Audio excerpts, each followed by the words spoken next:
Well, since we last convened here 24 hours ago to examine Donald Trump's humiliation tour of Middle East dictatorships, Donald Trump has, uncharacteristically for him, observed a 24-hour period of strict silence about his attempt to grab the single largest corrupt gift in the history of gifts, corrupt or otherwise.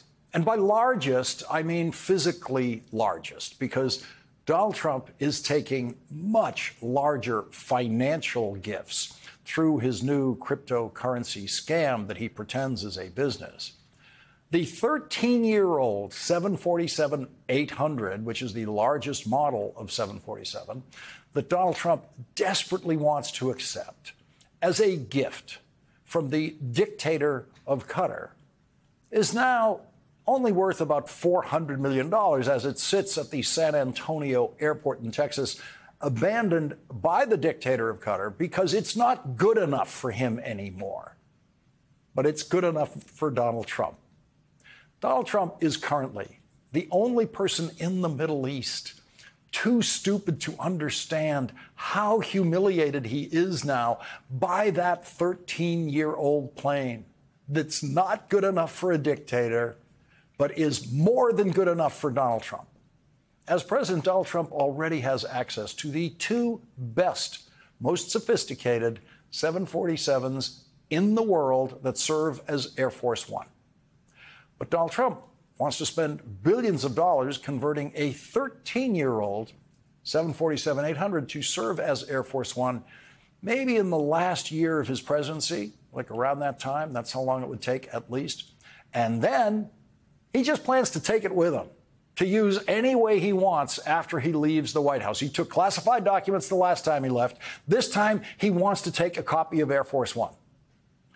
As I have said here before, it's not going to happen. Donald's not going to get his toy, but he's too stupid to know that yet. Donald Trump will be the last one to realize that the dictator's 747 is never going to be converted to Air Force One. Donald Trump's desperate public attempt to take this biggest payoff in history is a perfect way of illuminating to voters who Donald Trump really is. This is better than anything the Democrats could say. So every day, Donald Trump desperately campaigns to get the dictator's plane is another bad day for Donald Trump and the Republican Party. The Republican opposition to the idea of turning a dictator's plane into Air Force One will be strong enough to stop it. The Republican supporting New York Post, owned by billionaire Trump supporter Rupert Murdoch, headlined its editorial, "Qatar's Palace in the Sky jet is not a free gift, and Trump shouldn't accept it as one." The first line of that editorial says, "What is President Trump thinking? He's bragging of winning a $400 million gift, a Palace in the Sky Boeing 747-8 jet from Qatar that, in effect, he'll eventually own personally." Own personally is in italics because that's what the deal is really about. A lobbyist for the country and the dictator of Qatar, now serving as Donald Trump's Attorney General Pam Bondi, has said in writing that the scheme is legitimate because the dictator will actually just give the plane to the Defense Department, and then the Air Force will spend billions of American taxpayer dollars with Boeing to try to convert that plane to be a usable Air Force One. And then, at the end of Donald Trump's presidency, the Defense Department will simply give the plane to Donald Trump's presidential library, which means Donald Trump will decide just who gets to fly on that plane after he is president, and we know who's going to fly on that plane. The biggest budget item for all of the donations that come into the Trump presidential library will be paying for the jet fuel for the dictator's 747 to fly Donald Trump wherever he wants to go in retirement. That is the scheme.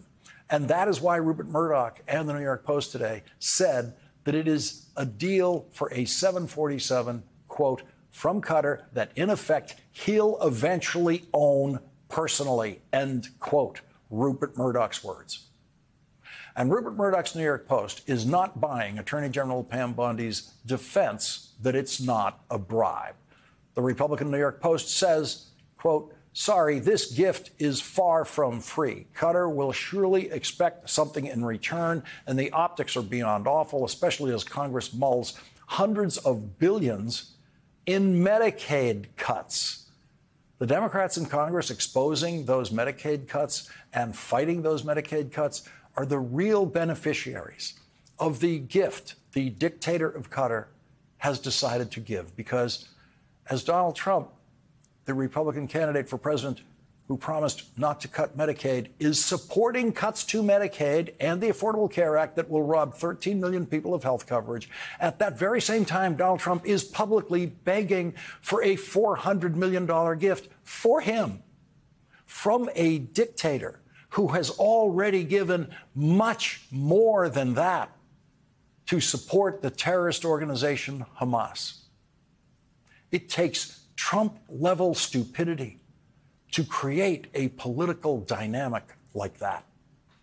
One feature of Donald Trump's stupidity is that it apparently shields him from feeling humiliation, no matter how much humiliation is heaped upon him.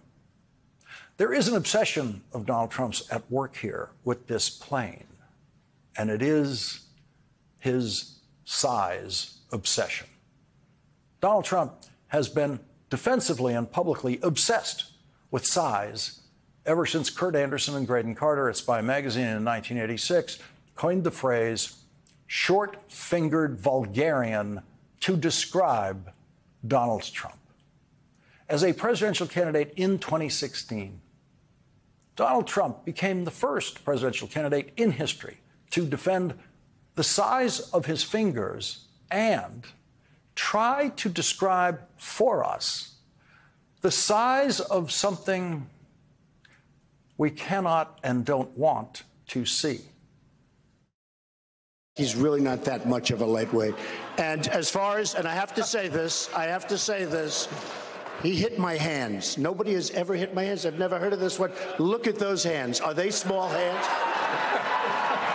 And he referred to my hands. If they're small, something else must be small. I guarantee you there's no problem. I guarantee it. The lightweight who Donald Trump was hitting back at in that Republican primary debate is now Donald Trump's Secretary of State.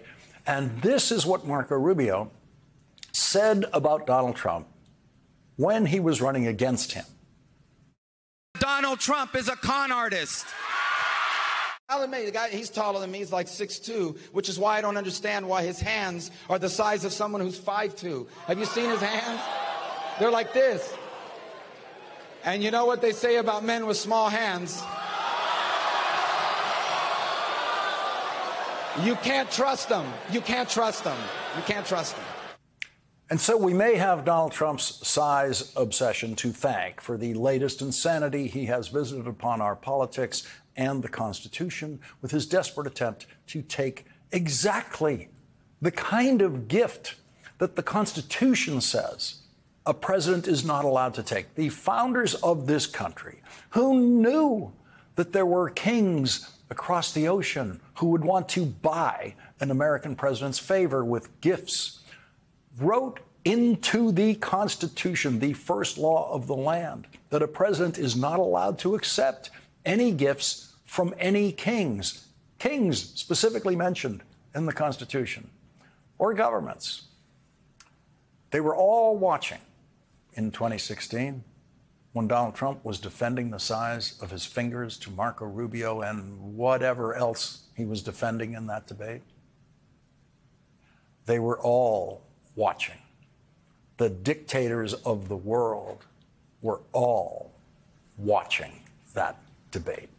And imagine the joy among the Middle Eastern dictators, the richest dictators in history, when they were watching that wildly insecure man on a debate stage gesture toward who knows what below his waist to assure the world there's no problem. Imagine how happy they must have been when the biggest clown they had ever seen on an American presidential debate stage became president of the United States and was so obviously, easily manipulatable with flattery and money pumped into his family and camels. You look at this, it's so beautiful. As a construction person, I'm seeing perfect marble. This is what they call perfecto. And just a great job you've done, and what a beautiful place. And we appreciate those camels. I haven't seen camels like that in a long time. He's a child. A child has arrived among the Middle Eastern dictators for them to manipulate in any way they want with the thing they have unlimited supplies of, money and second-hand airplanes and camels. Donald Trump's 24 hours of silence about the plane could be the end of it. It might be over now. He might already know that a corrupt deal for a Hamas-supporting dictator to give a plane to the American military will never happen.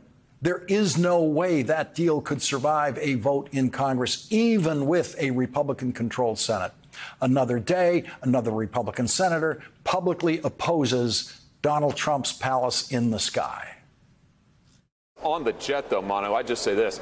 I think we ought to have a big, beautiful jet, but I'd like it to be made in the United States of America. We can build stuff in America. President Trump has been very strong on that. The U.S. government ought to be buying all of our stuff in the United States of America. That's the route I would go. So should he turn down this gift if offered? I would just say if Qatar wants to be helpful, and I think it's great that everybody now wants to be friends with America, I can think of a lot of other things Qatar could do for us. Like, for example, quit harboring Islamic jihadist terrorists who are trying to kill Americans everywhere they can get their hands on them. That would probably be at the top of my list. Democrats don't have to say a word about this. Republicans are doing that. There was one moment today in the middle of Donald Trump's 24 hours of silence about the plane where it sounded like maybe he was talking about the plane. And that's when he said this to the dictator, directly to the dictator, who wants to humiliate him by giving him a plane that's not good enough for the dictator of Qatar, but is good enough, as everyone now knows, for pathetic Donald Trump. I just want to thank you for everything, and maybe in particular our friendship. It's been a very loyal, great, beautiful friendship. Why are his beautiful friendships only with dictators? Remember his love letters that he shared with Kim Jong-un? The rest of the world is thanking the dictator of Qatar for revealing just how pathetically insecure and size-obsessed Donald Trump really is. Marco Rubio tried to convince voters of that 8 years ago, but it took a Middle Eastern dictator to prove that case beyond a reasonable doubt, even to Republican senators and the New York Post. And until Donald Trump or the dictator of Qatar formally shuts down the offer of the palace in the sky, every Democrat in the House of Representatives arguing against the Republican bill to take health care coverage away from 13 million people will be mentioning the gift Donald Trump is conspiring to get at the very same time, that $400 million plane.